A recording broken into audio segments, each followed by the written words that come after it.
Certified by Weather8 for the most accurate forecast in the Ozarks.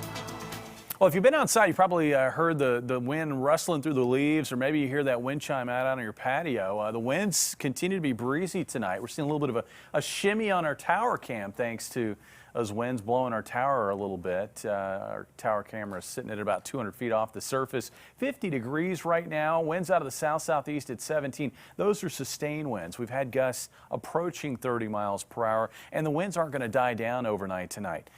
Now, the winds were actually good news for us today because they helped to blow in some warmer air after what was a cool, cloudy, and damp weekend. We managed to get well into the 50s today, even 60 in Joplin, 59 down in Harrison. Temperatures running a little bit above normal for this time of the year as we begin to close out the month of November. And November's been, I tell you what, it's been a little bipolar. We started off very warm the first week and a half, then it got pretty cold for November for the next week and a half. Here over the last week and a half, temperatures have been running a lot closer to where they should be for the end of November. The warmth that we're enjoying today and we will enjoy tomorrow, that's compliments of an approaching storm. That storm beginning to take shape right now over eastern Colorado. Now, this time of the year, when you've got some warmth and you've got some wind, you often have that concern for severe weather.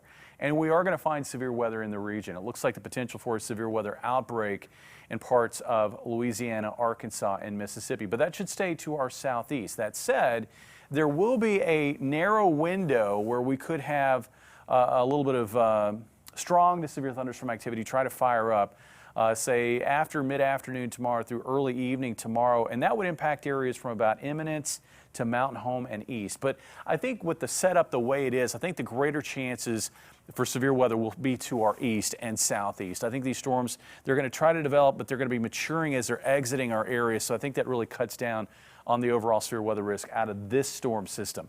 Overnight tonight, we're going to have a rain-free night. Skies are going to be partly to mostly cloudy, and that's the morning that we're going to have tomorrow, partly to mostly cloudy skies.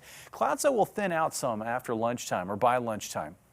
And I think there's going to be a period in there with mostly sunny to partly cloudy skies. But by late afternoon, along the front, a broken line of showers and thunderstorms will try to take shape. That will push east as we work through early evening. So this is 6 o'clock tomorrow evening, and it looks like we've got some stronger storms here in Shannon County, southeast Texas County, Howell County, down into Baxter County. That will mature and exit east out of our area. And by Wednesday morning, we're back to clear skies. And that's the kind of day that we're going to find on Wednesday, a bright day from start to finish. Temperatures tonight, they're not going to cool much from where they are right now. We're at 50 right now. Looks like we get into the upper 40s. Highs tomorrow in the mid to upper 60s. Looks like about 68 in Springfield. Winds, though, will be very gusty throughout the day. But late morning through about mid-afternoon appears to be the window when winds are going to top out.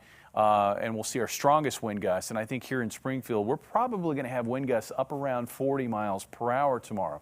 By Wednesday, it's still breezy, but the winds are out of the northwest and cold air is pouring in. And it looks like a high of only about 40 degrees. So we go from highs in the upper 60s tomorrow to a high of 40 on Wednesday. And with cold air kind of welled up across Canada and much of the northern tier of the United States, and then very warm air to our south and southeast, we're going to be in this temperature battle zone. And I think with this setup, we're going to find these strong cold fronts whipping across the area late this week and then again early next week. So we get these quick shifts from mild to cold back to mild again.